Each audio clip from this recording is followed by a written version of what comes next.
আপনার যে অবস্থায় বলতে পারে নাও যদি করে দেয় তাহলে অবস্থা কি হতে পারে জাহান্নাম হয়ে যাবে। তুমি মুখ দিয়ে উচ্চারণ করো আর বলো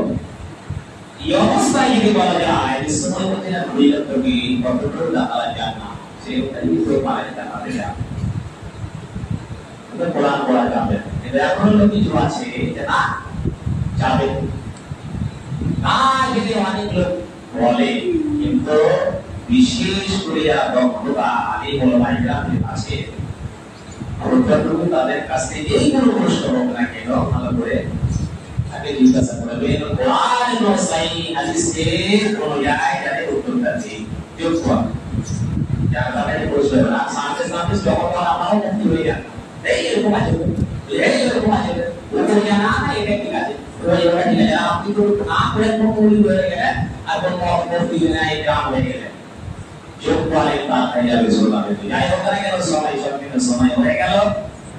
তো আমাদের কাছে মনে হবে ছোট বড় বোনা কোনই নাই যখন সময় হয়ে যাবে নির্দিষ্ট অবস্থায় হয়তো মত এসে যাবে আর তখন আপনি আয় মায় করে বলবেন যদি আছে আল্লাহ রাস্তায় আমি সরকার করতাম দান করতাম খায়রাত করতাম নামাজ পড়তাম রোজা রাখতাম তাহলে ভালো হতো সেটি করে আর কোনো লাভ হবে না। ভালো অবস্থায় আপনাকে কি করতে হবে আল্লাহর ইবাদত করতে মনে করতে হবে মতের জন্য প্রস্তুতি নিতে হবে। নবী সাল্লাল্লাহু আলাইহি ওয়াসাল্লাম নবী সাল্লাল্লাহু আলাইহি ওয়াসাল্লামের মা মারা গেল আল্লাহ রাব্বুল আলামিন চাই আল্লাহ রাব্বুল আলামিন আমার মার কবর একটা জিয়ারত করে যেতে দিয়ে দিলেন। বিশ্বনবী বললেন আমি তার জন্য ইস্তেমা করতে পারি না ইস্তেমা করতে পারলেন জিয়ারতের জন্য ইজাজত দিয়ে দিলেন। এই জন্য কবরকে আমাদেরকে জিয়ারত করতে হবে। কবরকে যদি আমরা জিয়ারত করি তাহলে আমাদের আখিরাতের মনে পড়বে কবর বলে মনে পড়বে একদিন আমাদের কাজ হবে বাজার পর আমরা জিয়ারত কি করব কবরস্থানে জোর করে আমরা কি করি আমদানি করে এই বকরি ছাগল যতগুলো অনেক রকমের দেখতে পাচ্ছি মানে ওটা জিয়ারত করছে শ্রোতাবৃন্দ জানে না সেই লোকটা একটা কিন্তু বড় কষ্ট হয় সেই ইবাদত একটা লোকে জিন্দা লোকে নিজে একটা হাতে কে দৌড়া হয়ে যায় বড় কষ্ট হয় সে বলে তারও কষ্ট হয়। তাহলে সাবধান কবর স্থান কাকে বলা হয় সবাই নানা ঘরে